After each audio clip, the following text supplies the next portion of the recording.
स्वागत है आप सभी का। नमस्कार, मैं हूं इंदु कुमारी। आप देख रहे हैं जीटी न्यूज झारखंड। रूबरू होते हैं इस बुलेटिन की खास खबरों से। राज्य सरकार की नीतियों एवं डीजल के दामों में लगातार हो रही वृद्धि से नाराज जमशेदपुर के ट्रेलर एवं ट्रक एसोसिएशन ने आज से अनिश्चितकालीन हड़ताल शुरू कर दिया है। इस संबंध में एसोसिएशन के संरक्षक धनंजय कुमार राय ने जीटीएन को बताया कि मौजूदा सरकार के कारण लोगों को काफी परेशानी हो रही है। जमशेदपुर से जीटीएन के लिए अमिता वर्मा की रिपोर्ट। घोड़ा में बंदी कर रहे हैं लाइन गाड़ी के लिए, जो रेशमी मेटालिक्स का आयरन और जाता है वो हम लोग को 100 किलो, एक हाथा रोड बंद हो गया, उधर 100 किलोमीटर का लीड बढ़ गया और वो लोग 100 रुपये टन भाड़ा कम कर दिए हैं। अभी हम लोग का डिमांड है, अगर उड़ीसा होकर गाड़ी चलेगा क्विंजर होकर तो हम लोग को 1500 रुपये भाड़ा चाहिए, नहीं तो गाड़ी नहीं चलने देंगे। डीजल का रेट 12 रुपये आगे से बढ़ चुका है, टोल टैक्स बढ़ गया था। जब से नई सरकार आई है तब से हम लोग हाथा रोड को बंद कर दिया गया। एक झूठा आरोप, झूठा पुल के बारे में देखे कि पुल डैमेज है, जबकि उसमें मूल कारण ये है कि वहाँ के जो सरायकेला रूट का जो भी टोल टैक्स वाला है उनका मिली भगत है और जानबूझ के उस रोड को बंद किया गया ताकि सारी गाड़ियाँ इधर से जाए और ज़्यादा उसको टोल टैक्स में इनकम हो। इसलिए सरकार से मांग है हम लोग का कि ये टोल टैक्स को के चलते जो बंद कराया गया रोड को उसको जल्द से जल्द चालू कराया जाए। एनएच कोई 6 महीना से ज़्यादा हो चुका है बंद होना, ये जब बिल्कुल नाजायज हो रहा है गाड़ी वालों के साथ। क्या नाम है आपका? वो भी कोई बहुत बड़ा पुल नहीं है गंगा नदी का, वो 500 मीटर का पुल है, उसको 500 मीटर का डायवर्सन नहीं बन रहा है यहाँ से, तो सरकार से और क्या उस एरिया के सभी पंप मालिक, मिस्त्री और छोटे मोटे जो सब तरह भुखमरी की स्थिति में है, जो हैं क्या नाम है होटल वाले हैं, वो सब खत्म हो चुके हैं, उनकी रोजी रोटी जा चुकी है और इस चीज़ का किसी को अभी तक पता नहीं है। सरकार के कान पर जू तक नहीं रेंग रहा है। ये सब चीज़ बहुत ज़रूरी है क्योंकि वहाँ के जो होटल वाले हैं वो बिल्कुल ही यहाँ से पलायन करने पे मजबूर हो चुके हैं। इसके लिए हम लोगों ने चंपाई सोरेन साहब से, जो माननीय हमारे परिवहन मंत्री हैं, उनसे भी हम लोगों ने रिक्वेस्ट किया, 2-2, 3-3 बार लेटर दिया कि हम लोग परेशान हैं ही, साथ में बहुत सारे ट्रांसपोर्ट से जुड़े हुए जितने लोग हैं सभी लोग त्रस्त हो चुके हैं। हम लोग तो अपना लाइन डाइवर्ट कर लिए, लेकिन वो लोग कहाँ जाएंगे, वो तो मर रहे हैं। बट कोई सरकार इस पर ध्यान नहीं दे रही है, खासकर ये नई सरकार जो आई है ये बिल्कुल भी ध्यान नहीं दे रही है इस चीज़ पे। तो हमारी मांग है कि जो रश्मि मेटालिक्स को यहाँ से आयरन और जा रहा है, एक तो इस रूट से जाए भाया हाथा होके, और दूसरा है कि डीजल में जितनी वृद्धि हुई है उसके हिसाब से भाड़ा 1500 रुपये पर टन होना चाहिए। ये आप लोग हड़ताल कितने दिन तक चलने वाला है? ये अनिश्चितकालीन हड़ताल है। कोविड-19 को मद्देनजर रखते हुए हम लोग अनिश्चितकालीन हड़ताल पर हैं, क्योंकि बचना कुछ है नहीं तो फिर गाड़ी चला के क्या फ़ायदा है। क्या नाम है आपका? संजय सिंह। आप लोग का ट्रांसपोर्ट का बंदी चल रहा है, क्या मतलब कारण है? आज से हम लोग की घोषणा विगत 15 दिन पहले हम लोग प्रेस के माध्यम से सारे प्रशासन को सूचित कर दिए थे कि दिनांक 1 तारीख से हम लोग अनिश्चितकालीन हड़ताल पर जाएंगे। उस बीच अगर हमारी समझौता हो जाती, भाड़ा के उद्देश्य हमारा क्या है कि डीजल का दाम काफ़ी बढ़ गया है और झारखंड के सरकार को क्या कहा जाए, निकम्मी सरकार, आज 6 महीना हो गया, आता चावासा जो 100 करोड़ की लागत से बना है, उच्च क्वालिटी का सड़क बना है। हम लोग कई बार प्रशासन से, प्रधान के कमिश्नर से, मुख्यमंत्री को रिटर्न चिट्ठी में, मेल के माध्यम से तरह तरह का सूचना देने के बाद भी किसी तरह का एक मामूली साधारण छोटा ब्रिज टूटा हुआ है। उसमें हम लोग यहाँ तक ये भी कहें कि अगर ऑप्शन पर नहीं बनता है तो हम लोग को बता दें कि हम लोग अपने चंदा करके डाइवर्सन बना लेंगे, ताकि गाड़ी हमारी जो गाड़ी चलती है यहाँ से लेकर बरबील से बंगाल की ओर, ये मुख्य मेन रास्ता है।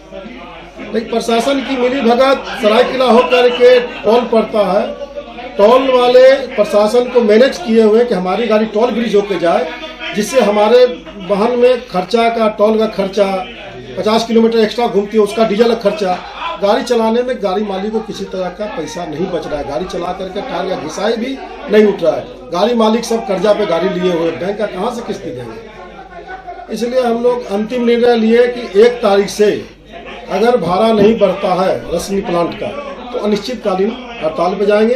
और ये संदेश सरकार के खिलाफ भी है कि आप जल्द से जल्द पुल का निर्माण करें, ये डाइवर्सन बनाएं। डाइवर्सन एक निर्माण करने में 1 सप्ताह का समय काफ़ी है।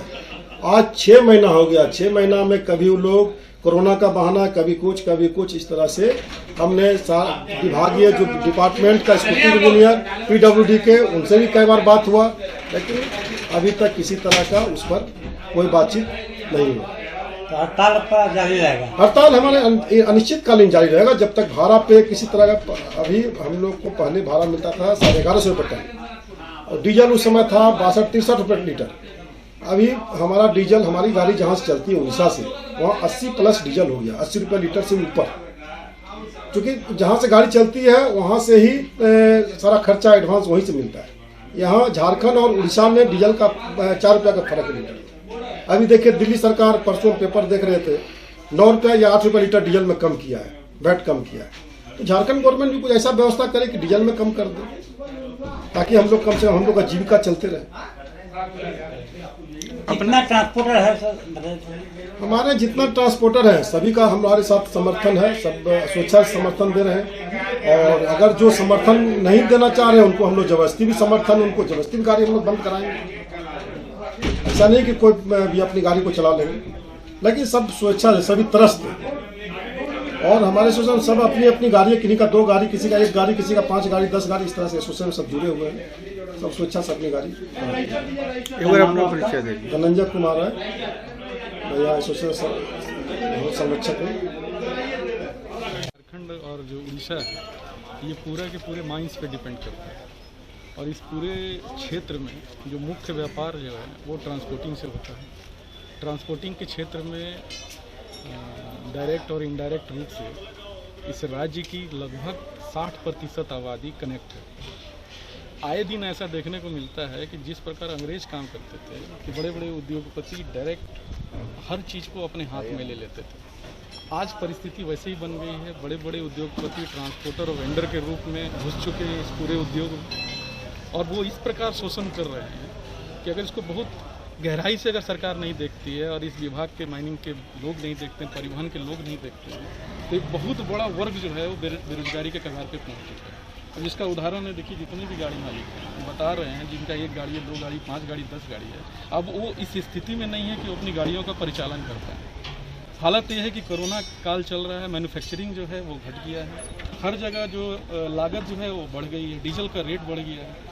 उसके बावजूद जो बड़े लोग वो ये काम कर रहे हैं कि सिर्फ उनके गाड़ियों की तादाद इतनी ज़्यादा है कि अपने गाड़ियों को माल दे रहे हैं। दूसरी ओर समझौता ये है कि 50% माल वो स्थानीय लोगों को देंगे, 50% वो अपने गाड़ी से ढो सकते हैं, उसका उल्लंघन कर रहे हैं। तीसरी चीज़ ये है जो मुख्य सड़क है उसमें एक डाइवर्सन जो है वो जर्जर है, वहाँ से गाड़ियाँ नहीं जा सकती हैं, उसको नहीं देखा जा रहा है और इसके बावजूद उन्होंने रेट को कम कर दिया। इन पूरे परिस्थिति में अब कोई गाड़ी मालिक इस स्थिति में नहीं है कि वो अपने गाड़ियों का परिचालन कर सकते हैं। तो हम लोगों ने बैठक करके निर्णय लिया कि ठीक है हम अपनी गाड़ियों को स्वतः खड़ा कर देंगे, लेकिन इसका असर ये पड़ेगा कि पूरा माल ढुलाई जो है वो ठप होगा और इससे सरकार को बड़ा राजस्व का घाटा होने जा रहा है। तो सरकार को अविलंब इस विषय पर देखना चाहिए और उचित कदम उठाना चाहिए ताकि ऐसी नौबत ना आए। पवित्र ईद उल अजहा पर्व के शुभ अवसर पर कीताडी मस्जिद के इमाम ने आज प्रातः नमाज के उपरांत जीटीए न्यूज से बात करते हुए कहा कि झारखंड वासियों को कोरोना महामारी के संक्रमण दौर से जल्द मुक्ति मिले, माहौल पूर्वक हो और लोगों में भाईचारे एवं अमन चैन की खुशहाली आए। अल्लाह से दुआ मांगी गई। जमशेदपुर से जीटीएन के लिए कृष्णा शर्मा की रिपोर्ट। जी, हमारे कीताडी मस्जिद के हम इमाम हैं इसहाक अंजुम और इस साल ऐसा रहा कि ईद उल फित्र की नमाज भी हम लोगों ने 5 लोगों से पढ़ा, क्योंकि पूरे हिंदुस्तान में कोरोना वायरस फैला हुआ है और इसमें ज़रूरी है कि हम एक दूसरे से दूरी बना करके रहें। इसका पालन करते हुए ईद उल ज़ुहा की नमाज में बहुत कम लोग, जो हुकूमत की तरफ से हमको अलाउ है उतने ही लोग ईद उल ज़ुहा की नमाज अदा किया और उसके बाद कुर्बानी भी उस तरीके से अदा किया कि दूसरों को तकलीफ़ नहीं हो और डिस्टेंसिंग का पालन किया गया। और हम लोगों ने मस्जिद में यही दुआ की शहर के लिए, पूरे हिंदुस्तान के लिए, पूरी दुनिया के लिए कि कोरोना वायरस जैसी बीमारी से लोगों को निजात मिल जाए और पूरी इंसानियत को निजात मिले। अगर कोई बीमार है उसके लिए दुआ की गई और जो महफूज है उनको महफूज रहने के लिए दुआ की गई। हम लोग दुआ करते हैं कि ये कोरोना वायरस जैसे वबा से लोग बचे रहें। मेरा यही मैसेज है कि जिस तरीके से हुकूमत हमको और प्रशासन गाइडलाइन करता है उसका हमको पालन करना चाहिए और इसी में हमारी और सबों की भलाई। आदितपुर गम्हरिया में स्थित कातायनी कॉम्प्लेक्स का भूमि पूजन विधिवत संपन्न किया गया। इस दौरान वहां उपस्थित बिल्डर ने बताया कि इस कॉम्प्लेक्स में लोगों को काफी सुविधाएं उपलब्ध कराई जाएंगी। आदित्यपुर गम्हरिया से कृष्णा शर्मा। मेरा नाम अर्चना सिंह है। हम लोग इस प्रोजेक्ट के मैनेजिंग डायरेक्टर भी हूँ मैं, और हमारा ग्रोनो होम्स प्राइवेट लिमिटेड ये जो प्रोजेक्ट अभी चालू हो रहा है, हमारा और भी प्रोजेक्ट है लेकिन ये हमारा ग्रोनो होम्स प्राइवेट लिमिटेड आज इसको हमने रिलॉन्च किया है। तो ये गरीब और आम पब्लिक के लिए भी इसमें उसकी सहूलियत को देखते हुए इसको बनाया जा रहा है कि इनमें आम पब्लिक भी खरीद सकते हैं और अच्छे मतलब तबके के भी लोग खरीद सकते हैं। सबकी मतलब ज़रूरतों को ध्यान में रखकर हमारा ये प्रोजेक्ट बनाया जा रहा है और आप सबकी शुभकामनाएं। लॉकडाउन को देखते हुए हम लोग ने बेहद छोटे ढंग से इस कार्यक्रम को किया है और आगे मतलब पब्लिक जो भी मतलब रिक्वायरमेंट्स हैं, जिस तरह का लोगों का रिक्वायरमेंट्स आएगा उस हिसाब से हमारा प्रोजेक्ट आगे भी चलता रहेगा। मैडम, इस प्रोजेक्ट में आप लोगों ने कौन कौन सी सुविधाओं पर अपना ध्यान केंद्रित किया है? देखिए, इसमें हम लोग वाटर होस्टिंग है, फिर आपका यहाँ पर ये है पार्किंग है, उसके बाद में आपका यहाँ पर वॉकिंग है, वॉकिंग ट्रैक है, सारे चीज़ों को वाटर फाउंटेन है, मंदिर है, ये सारे सुविधाओं के साथ में CCTV कैमरा है, 24 घंटे का गार्ड सुविधा है। सारे फैसिलिटी को लेते हुए देखते हुए ज़रूरतों की चीज़ को हम लोगों ने अपने कस्टमर्स के लिए आज इसको लॉन्च किया है। तो मैडम, इसमें आम लोगों की सुविधा के लिए आपने क्या मुख्य बातों पर ध्यान दिया? देखिए, इसमें हम लोग आम लोगों के लिए, जैसे मान लीजिए जो फिनेंशियली स्ट्रांग है वो तो तुरंत ये कर लेते हैं, लेकिन जो आम लोग हैं उनके लिए हमने अभी एक ऑफ़र छोड़ा है कि 10% बुकिंग अमाउंट में भी हम लोग फ्लैट को बुक करेंगे और उनकी सुविधाओं को देखते हुए, उनकी जो मतलब आर्थिक ये है उसको देखते हुए हम लोग उस हिसाब से उस रेंज में उनको हम लोग प्रोवाइड कराएंगे। मेरा नाम मुकेश कुमार है। हमारी कंपनी का नाम है ग्रोनो होम्स प्राइवेट लिमिटेड। आप अपने इस पूरे ये एक कंप्लीट रेजिडेंशियल प्रोजेक्ट है जिसमें 3 ब्लॉक है और 70 फ्लैट है। 70 लोगों के लिए यहाँ पे एक अच्छा सारी सुविधा दिया गया है। कात्यायनी कॉम्प्लेक्स के नाम से प्रोजेक्ट का उद्घाटन हुआ है। सरकार के निर्देशों के पालन करते हुए आज मुस्लिम समुदाय के लोगों ने जमशेदपुर एवं इसके आसपास के क्षेत्रों में शांतिपूर्वक बकरीद पर्व मनाई। मौके पर यूथ कांग्रेस के नगर अध्यक्ष कोल्हान यूथ वेलफेयर सोसाइटी के अध्यक्ष सानू रहमान ने अपने घर पर ही नमाज अदा की एवं मुल्क एवं राज्य के लिए दुआएं मांगी। अवसर पर JTN को उन्होंने बताया कि जान है तो जहान है, अगर जिंदगी रही तो हर दिन पर्व होंगे। उन्होंने सभी लोगों से अपील की है कि सभी लोग सरकार के निर्देशों का अनुपालन करें एवं संयम रखें। जमशेदपुर से JTN के लिए अफरोज मल्लिक की रिपोर्ट एवं नवीन प्रधान की रिपोर्ट। आज हम लोग मुस्लिम समुदाय के लोग घरों पे अपने नमाज पढ़े, मुल्क के कानून को मानते हुए सभी मुस्लिम समाज के लोग ईद की नमाज जिस तरह से अपने घरों में पढ़े थे उसी तरह से बकरीद की भी नमाज हम लोग अपने घर में पढ़े। मुल्क एवं राज्य की सलामती के लिए दुआएं मांगी। हमारा मुल्क, हमारा राज्य महफूज रहे इसके लिए। और मैं अपने राज्य के मुखिया माननीय मुख्यमंत्री हेमंत सोरेन जी को भी ईद उल अजहा की ढेर सारी मुबारकबाद मुस्लिम समुदाय की ओर से देते हैं। धन्यवाद। बकरीद का नमाज भी उसी तरह पढ़ा गया जिस तरह से ईद उल फित्र की नमाज पढ़ा गया था 5 लोगों में, उसी तरह से ईद उल अजहा की भी नमाज 5 ही लोग से अदा की गई। इसलिए कि सरकार का कानून का पालन करते हुए हम लोग ज़्यादा लोग एक जगह नहीं हुए, सिर्फ 5 ही लोग नमाज मस्जिद में आकर अदा किए जमात के साथ। ईद उल फित्र अजहा की नमाज हो चुकी। तो अभी क्या संदेश देना चाहते हैं लोगों को?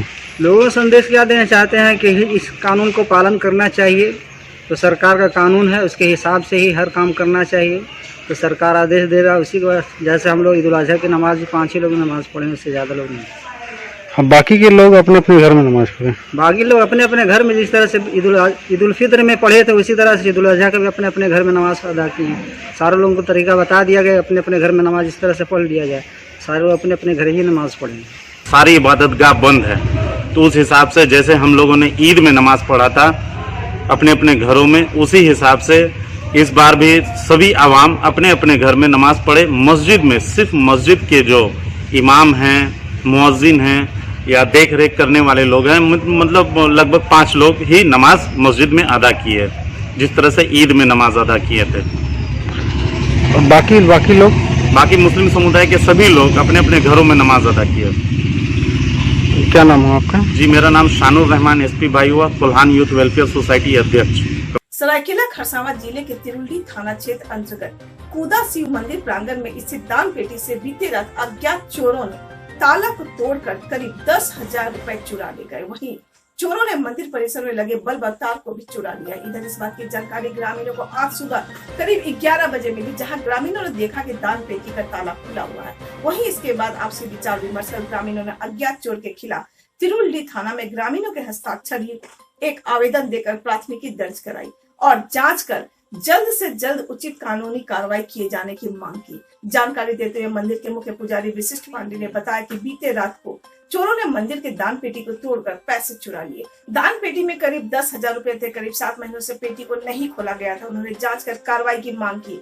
वैसे कूदा गांव के ग्राम प्रधान राजेंद्र सिंह मुंडा ने भी घटना को निंदनीय बताते हुए जांच कर कार्रवाई की मांग की है। ईचागढ़ से अरुण कुमार माझी की रिपोर्ट। यहाँ बीते रात को कूदा गांव मंदिर में एक दान पेटी रहते हैं। वहाँ दान पेटी में कुछ पैसा ऐसा बर्ती लोग डाल देते हैं पुजारी सब। उसमें 6-7 महीना का बाद खुला जाता है। और वहाँ दान पेटी में आज सवेरे करीब 10-11 बजे 2-4 आदमी देखे हैं कि दान पेटी खुला हुआ है और दान पेटी में ताला तोड़ा हुआ है। फिर इलेक्ट्रिक तार भी जितना था बोलो सब भी चोरी हो गया। वो भी नहीं है, कुछ नहीं है। पैसा लगभग 8-10 हज़ार होता ही है, क्योंकि अभी 6-7 महीना के बाद खुला जाता है। वो यहाँ सब कमेटी आकर के उन लोग बैठक करके निर्णय किया और उसके बाद हम लोग थाना प्रभारी को दरखास्त लिखे हैं कि देंगे और जो कुछ किए आप लोग उसमें कुछ कानून कार्रवाई किए, छानबीन किए, थोड़ा अच्छा रहता। मंदिर से जो घटना हुआ है ये तो बहुत निंदनीय है। इसके थाना प्रभारी से हम लोग रिक्वेस्ट करते हैं कि छानबीन करके उचित कार्रवाई किया जाए। सरायकेला चाईबासा मुख्य मार्ग पर पठनमरा स्कूल के समीप बाइक के टकराने से एक महिला एवं पुरुष सहित बाइक सवार 2 युवक गंभीर रूप से घायल हो गए। घायलों को उपचार के लिए सरायकेला सदर अस्पताल लाया गया, जहां स्थिति को गंभीर देखते हुए बेहतर इलाज के लिए MGM अस्पताल भेजा गया। सरायकेला से सुमन मोदक की रिपोर्ट। अच्छा, आपका नाम? लखिंदर को। कहाँ के हैं आप लोग? हाथीमारा। वो क्या है आपका? बेटा है। अच्छा, वो भी वहीं कहना का? हाँ, वो तो कहाँ गए थे लोग? ये लोग थोलको गया था। थोलको गया था, क्या काम से? वो मार्केट करने। और कब गया था? गया था कम से कम 4 बजे लगभग। सरायकेला जिले के आदित्यपुर थाना अंतर्गत दिंडली बाजार के पीछे राज्यकृत कन्या मध्य विद्यालय बीती रात चोरी की घटना को चोरों ने अंजाम दिया। विद्यालय कई सामान में हाथ साफ करते हुए चोरों ने 85,000 रुपए के किचन सेट, प्लास्टिक की 8 कुर्सियां, किताब, कॉपी, एल्युमिनियम के अनेक बर्तन, रसोई गैस सिलेंडर, स्कूल के 5वीं के 2 खिड़कियां उखाड़ ले गए। विद्यालय के दरवाजे को क्षति पहुंचाई गई एवं वायरिंग और ट्यूबलाइट भी तोड़ दिया गया। प्रधानाध्यापिका सुनीता कुजूर द्वारा पूरी घटना की लिखित शिकायत आदिपुर थाने में की गई एवं कहा कि विद्यालय के बाउंड्री के अंदर कई असामाजिक तत्वों का हमेशा नशापान करते देखा गया। इसके प्रति जल्द से जल्द कार्रवाई करने एवं विद्यालय के समीप पेट्रोलिंग गश्ती को बढ़ाने की बात की गई। सरायकेला से कैमरामैन परमेश्वर गोराई के साथ नवीन प्रधान के। चोरी की घटना को अंजाम दिया गया है 29 तारीख के रात को। 30 को जब हमने स्कूल खोला तो पाया कि 8 क्लास का जो दरवाजा था उसका जो ताला था वो टूटा हुआ पड़ा है। फिर हमने ताला खोला और ताला को बदला और क्लास में जब हमने देखा तो 8 कुर्सी जो हमारी थी, प्लास्टिक की कुर्सी थी, वो मिला नहीं हमें। बाकी सभी क्लासों को खोल करके देखा तो भी मिला नहीं। इससे यही लगता है कि वो चोरी हो गया है। दूसरा चीज़ है कि वो म्यूजिक सिस्टम है जो समारोह विद्यालय में होता था, उस दौरान हम लोग उस म्यूजिक सिस्टम का उपयोग करते थे, वो म्यूजिक सिस्टम भी गायब हो गया है। फिर निरीक्षण के दौरान जब हमने क्लास 5 का जब ताला खोला तो पाया कि दोनों खिड़की को उखाड़ करके ले जाया गया है। किचन को खोल करके देखा गया तो मध्याह्न भोजन जिस चलता था तो जो वो बर्तन हम लोग यूज़ करते थे रसोई घर में, बच्चों के खाने की जो प्लेटें थी वो, और पतीला था और बाल्टी और ड्रम था, वो सब चोरी हो गया है। गैस सिलेंडर चोरी हो गया है जिससे कभी कभी कुछ स्कूल में बनता था। आपका चोरी का ताला और खिड़की खोल कर ही ले गया है ना? हाँ, पूरा खिड़की, पूरा कब्जा सहित, पूरा चौखट सहित खिड़की को लेकर के गया है। और आपको अच्छा, आप थाना कंप्लेंट किया है क्या? हाँ, कल हम लोगों ने हम सभी शिक्षक कल आदित्यपुर थाने गए थे और वहाँ हमने लिखित प्राथमिकी दर्ज कराई है। आज उन्होंने बुलाया है रिसीविंग देने के लिए। आपको कैसा लगता है कि यहाँ पर चोरी कौन कैसा कर सकता है? यहाँ मुझे ऐसा लगता है कि यहाँ पर कभी कभी मैं आता हूँ स्कूल में ऐसी देखने के लिए, तो कुछ लड़कों को मैं, जो 15 से 20 साल की उम्र के लड़के हैं, वो मुझे नशा पान करते हुए दिखाई पड़ते हैं। और जब वो देखते हैं कि कोई स्कूल में आया तो वो दीवार से उछल करके बाहर भाग जाते हैं। और कई स्थानों पर आप देखेंगे कि मादक द्रव्यों का जो सेवन होता है उसकी निशानियाँ मौजूद हैं। तो बड़ा स्कूल का माहौल को बुरी तरह से प्रदूषित कर रहे हैं यहाँ के लोग। पठन पाठन बहुत बाधित हो रहा है। प्रशासन से क्या चाहते हैं? प्रशासन से चाहते हैं कि कम से कम एक गार्ड का व्यवस्था कर दिया जाए, ताकि गार्ड देखभाल करे तो पठन पाठन सुचारू रूप से चले, बच्चों को किसी भी प्रकार की समस्या न हो। अन्यथा पठन पाठन में तो बहुत ही व्यवधान उत्पन्न हो रहा है और इस महामारी के समय में तो ये बहुत ही प्रतिकूल परिस्थिति को पैदा कर रहा है। ये बिल्कुल भी पठन पाठन के योग्य वातावरण नहीं है। क्या नाम है आपका? मेरा नाम सुशील पांडे है और मैं सहायक शिक्षक हूँ। कोटका प्रखंड के गंगाडीह पंचायत के अंतर्गत क्वारंटाइन सेंटर में रह रहे लोगों का आज भी जांच नहीं हो पाया है। उनका कहना है कि हमें यहाँ 13 दिनों से रखा गया है, लेकिन अभी तक हमारी जांच नहीं की गई। उनका यह भी कहना है कि यहाँ भी किसी प्रकार की सुविधा हमें नहीं मिल रही है। चारपाई, कंबल आदि नहीं मिली है, जिसके कारण हम जमीन पे सोते हैं। रात के समय बिजली चले जाने से अंधेरे में ही रहना पड़ता है। रात के समय यहाँ सांप, बिच्छू, कीड़े मकोड़े का भय बना रहता है। क्वारंटाइन सेंटर के बाहर कचरे का अंबार लगा हुआ है। यहाँ किसी भी प्रकार की साफ सफाई की व्यवस्था नहीं है। कोटका से मोहम्मद गुलाम नबी आजाद की रिपोर्ट। हम लोग मतलब ये से आए पुराड़िया पंचायत से है और हम मतलब 20 तारीख को मतलब आए हैं और यहाँ पे आके हो गया आज 13 दिन और खाना पीना भी मतलब ठीक दे रहा है। तो सैंपल लेके नहीं गया है। हम ये गए थे, झांसी गए थे, उत्तर प्रदेश। नहीं, हम तो अपना ये गए थे, दीदी घर गए थे। और बाद बाकी जो साथी है तुम लोग? और बाद बाकी सब मतलब उड़ीसा गया था और चेन्नई भी गया था और कोई और ब्रह्मपुर गया था। उड़ीसा गया। सैंपल नहीं लिया है। कौन आता है डेली जांच करने? खाना वाना कौन दे रहा है? खाना मतलब पूजा देता है, मुखिया का ये देता है पेड़ का। किसान निधि योजना के तहत गांव के कई किसानों को इस योजना के तहत मिलने वाली राशि प्राप्त नहीं हुई है, जबकि किसानों ने बताया कि हम लोग कई बार इस योजना का फॉर्म भरे हैं और आवेदन संबंधित कार्यालय में भी जमा कराए गए हैं, लेकिन किसानों को सरकार के द्वारा मिलने वाला किसी प्रकार का लाभ हम लोगों तक अभी नहीं मिला है। ग्रामीणों ने सरकार से मांग की कि इस बार किसान निधि योजना के तहत प्रत्येक किसान को लाभ मिले। राजनगर से दीपक महतो की रिपोर्ट। जमीन हमें माने फॉर्म भरी थी न, तो पैसा इन तक भी आसी नहीं। माने 1 साल हो गला नहीं मिली। किसान निधि फॉर्म भरी थी हमें, तो हमके मैंने मिली नहीं। 1 साल हो गला। और चित्त प्रधान कृषि निधि योजना तरफ से हम लोग फॉर्म भरे थे लगभग 3-4 बार, लेकिन अभी तक उसका हम लोग को पैसा नहीं मिला है। तो सरकार से हम लोग मांग करना चाहते हैं कि इस साल हम लोग को पैसा मिलना चाहिए। लगभग कितने लोगों को नहीं मिली है? बहुत जन, वैसे गिनती तो नहीं किए हैं। फिर भी इस गांव में हो जाएगा 20-30 वैसे। आपका शुभ नाम क्या हुआ? नेहा प्रधान।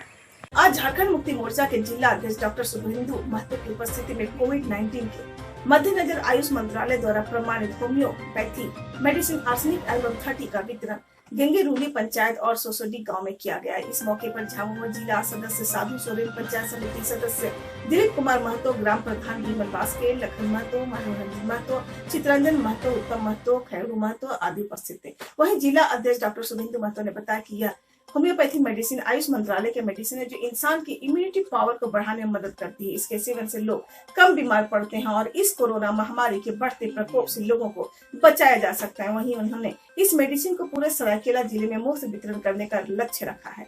राजनगर सरायकेला से दीपक कुमार महतो की रिपोर्ट। करने के लिए ये होम्योपैथी की दवाई है।